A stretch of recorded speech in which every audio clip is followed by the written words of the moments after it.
Good morning, East Orange Campus High School Culinary Arts. Welcome to another wonderful year of learning in this wonderful institution we call Campus High School. Right now I'm in Harlem, New York, and I'm going to show you guys the layout of a professional kitchen. If you look behind me, which I'm pointing to, you'll see what we call an ANSEL system. That system is a fire suppression system and it's designed to take out the exhaust and also to bring in what we call fresh, clean air, which you see here along the top of the roof. So the smoke gets exhausted out, and on top of the roof, which is ascending in return, it returns fresh, clean air from outside, and it's usually cool. So I'm going to walk you through what a professional line looks like. I'm going to walk you through the specials that we run. I'm going to walk you through the SKUs of how things should be, which you guys will learn if you haven't, which is called mise en place. I'm looking at my shirt. Look a little, got a red t-shirt on today, but that's okay. Today is August the 29th, so you guys see this probably during the first week of the new school year 25-26. So come along. All right, so what we have here is a sandwich prep station. I'm gonna go over just a brief overview of what it looks like, and I'll get into the special that's over there in a second. So you have two doors under the bottom, which could be considered a low boy. It's refrigerated, and we also have thermometers in it to maintain the temperature, because we can't be in a temperature danger zone. Now you have proteins in there, you have vegetables in there, you have pasta in there, and everything have to be on a different shelf, which we'll go over. And all my second, third, and fourth year students, you guys should know the rotation as far as the kitchen floor assessment when you're dealing with multiple different TCS foods. All right, so I'm going to open up the prep station and just go through it real slow. We have sauteed mushrooms, we have meatballs, we have fresh mozzarella cheese that is also in a water solution, and we have grains, we have cucumbers, and we have sliced tomatoes. We have carrots, which we have to go get the back up and replenish, because during service for lunch, we use a lot of carrots. Sliced onions. We have what we call an L-top, which is lettuce, tomatoes, onions for burgers. We have sliced tomatoes for L-top. We also have leaf lettuce back here. This is compound butter. And you guys have to understand that there's many different types of cheeses. There's sliced cheese, there's crumbled cheese, there's cheese blocks, and we have American, cheddar, smoked Gouda, Swiss, and provolone. And we use them in our menu for multiple applications. If you come down here, there's bacon here that we use for multiple menu items. And what you have here is shrimp skewers. I'm not going to touch the shrimp skewers, I'm just touching the top of the pan because I had to change my gloves because I touched the grains and tomatoes. Here you have filet mignons. It's 1, 2, 3, 4, 5, 6. We're running a special with that. This is garlic and lemon pepper shrimp that we're going to do mashed potatoes with. And we also have fingerling potatoes. I'm going to finish it with a sauteed version of the lemon, garlic, and honey sauce for the onions. And we're going to deglaze with this Chardonnay, which is white wine. We also have some buns wrapped, which is brioche. And we also have a burger setup trays that we serve to the customers. Now, if you come here, this here, which is in what we call a half a quart container. This is black and white toasted sesame seeds. I'm not gonna go through everything, but this is what mise en place looks like for brunch. Clarified butter and a whole bunch of things back there. This is the station. This is the veggie wash sink. Knives are always facing up so the water can drip down. Waffle machine for chicken and waffles. This is a grill. This grill is about 2.5 feet long by 3 feet wide, and it's on an angle going that way for a reason. If you come down the line, we have a hot plate, and you can do anything you can do on a hot plate. If you're searing off proteins like salmon, if you're searing off proteins like chicken, or if you're just toasting brioche buns. And this is our water bath. It's heating up now, and there's a basket here, which you use to poach. Also, basil infused marinara. That is chicken stock. This is water bath for your utensils. And there's a variety of sauces that we use. There's sweet Asian chili, there's whiskey barbecue sauce, there's honey and garlic, there's buffalo, and there's a mole sauce in the back. Now come down here, this is a 6-burner stove with 2 ovens at the bottom. And this is basically a station that we work off of when we're sauteing. So you have butter, unsalted of course, all chefs use unsalted butter. You have pepper, fine grain, you have kosher salt, and you have garlic soaking in oil. You come down the line, there's a deep fryer, a prep station, and we all know what that is, a garbage can. And this is a 2-tier convection oven. The difference between a regular oven and convection is a fan in the back that circulates the air so you don't get hot spots and cold spots in your oven, and it's a stackable, so it's 2 units. Now we pan around, this is our cold station. Our cold station has multiple sauces, which I'm not going to touch because my gloves touch tomatoes and also the grains, so I'm just pointing. Always wash your hands. So we have heavy cream, half and half. We have regular milk, and there's a variety of sauces that goes with hot and cold applications. You come here, this is sitting on ice, which you probably can see under there. There's ice as well here. So this is a variety of cheese in a different format. You have feathered here, feathered mozzarella. You have Parmesan. You have smoked Gouda. You have pepperonis. You have sliced grilled chicken, and you have pickles. That's the cold station. And normally here we put a tray here, and our plates are stacked here. But it's an open bay because we're getting ready to open. Now, if you look up here, these are the specials we're running. Sorry about that. All right, the special, tonight's special is a smoked barbecue shrimp mac and cheese, grilled, marinated shrimp, bacon smoked Gouda, cheese sauce, and cappatella pasta. Our next special is honey and garlic and lemon steak skewers with shrimp. It's 2 pan-seared 4-ounce filet mignons, glazed in lemon honey, garlic sauce served with roasted fingerling potatoes, which is small potatoes we saw in the seafood cold station. Then we have garlic parmesan wings, chicken wings fried until crispy, seasoned with dry garlic parmesan rub, which we'll use this parm with garlic and dried parsley. Come back up to the special. We also have lemon honey garlic wings.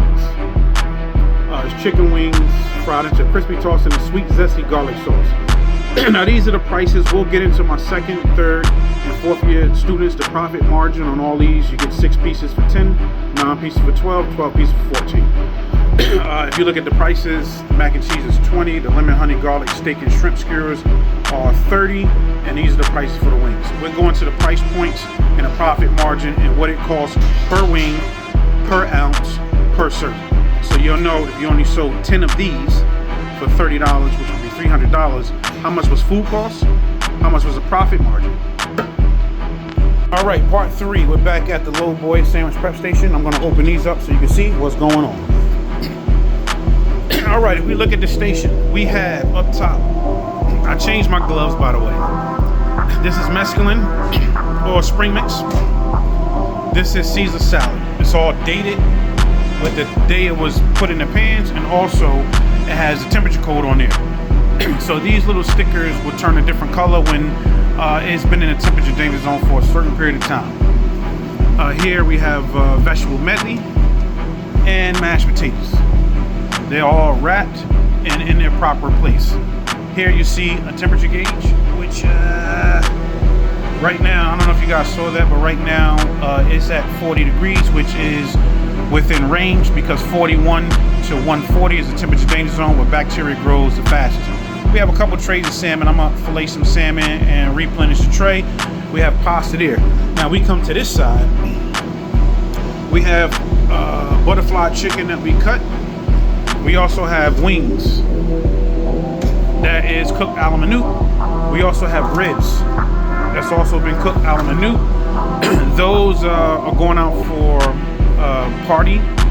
So when we replenish, they'll get stickers, and also they'll get time and date stamp. Here you have, and I'm only touching the trays, but I still will change my gloves after I wash my hands. You have steak.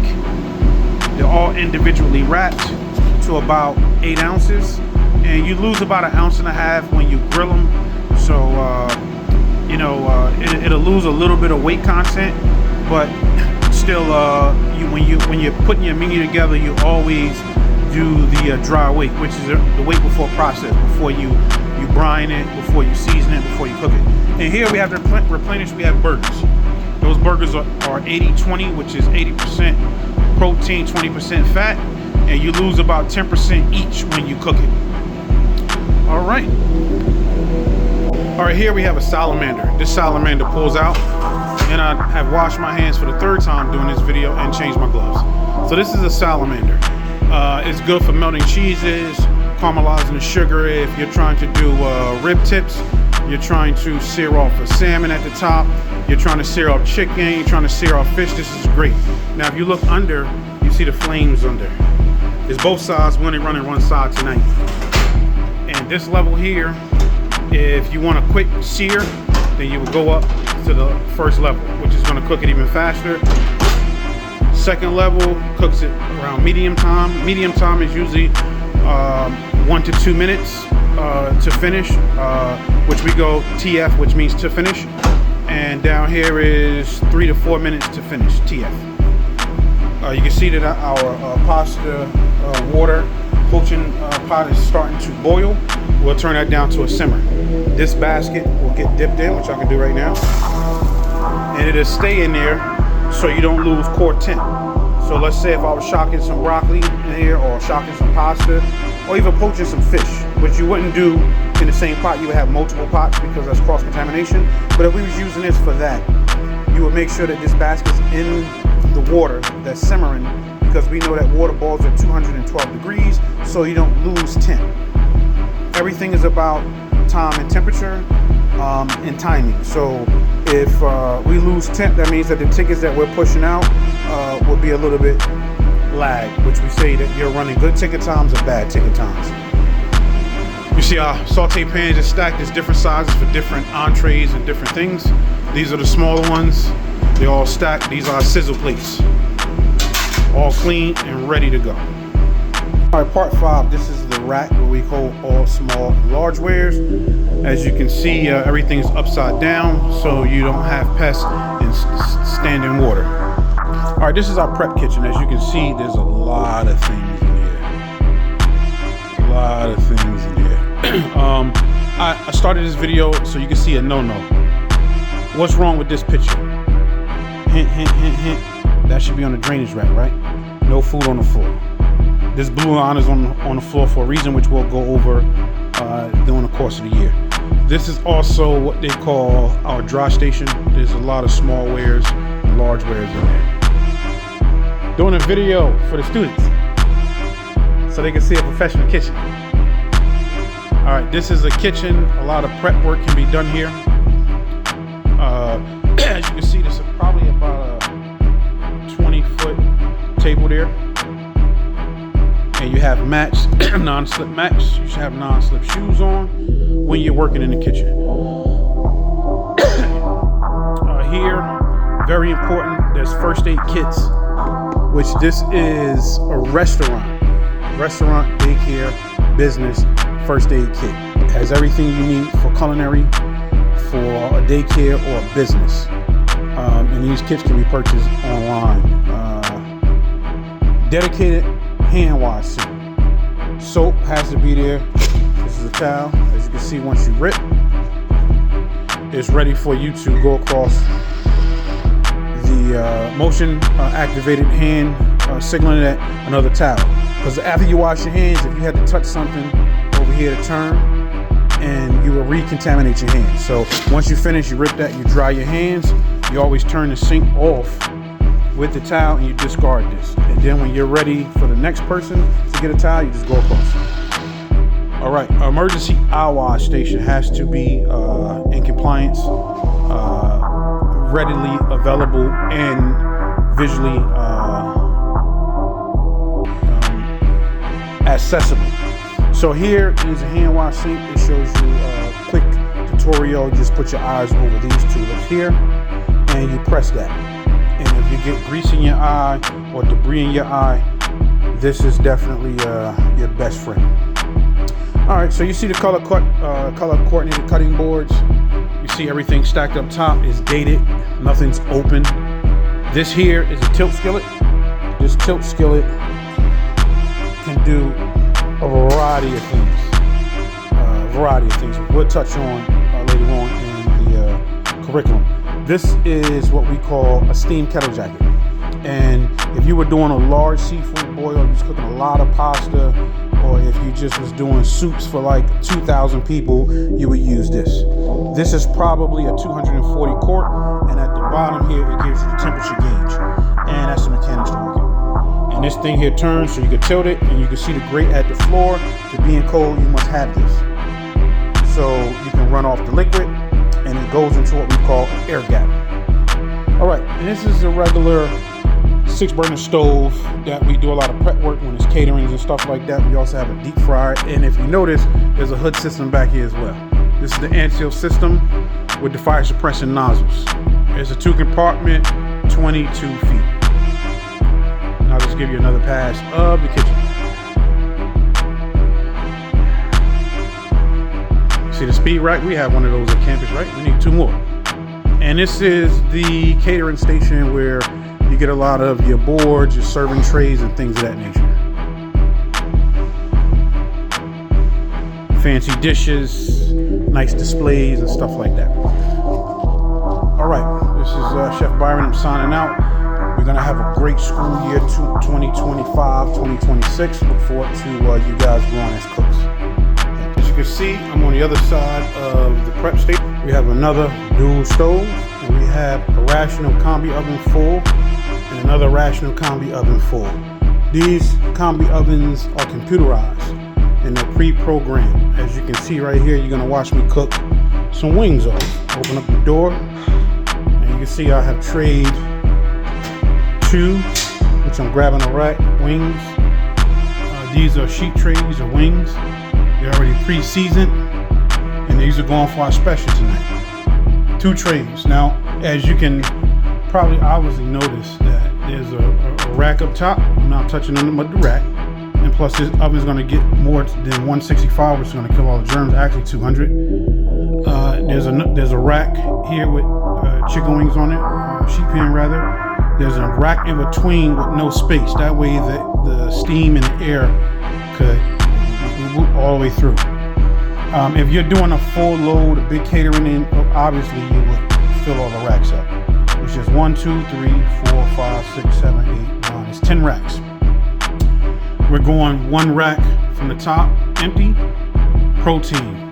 Next rack, empty, protein. We would do that if we're cooking short orders. All right, so I'm gonna close the door. This door has a dual feature, which if it's a lot of steam in there, you just click it once, it lets the steam out the top. And it's the hood system. So you close it, and this is the program. We pre-program all the recipes, so you would hit the recipe. It brings up all the recipes. You also can control this from your phone. So my ribs, no. What single piece? No. Ribs, no.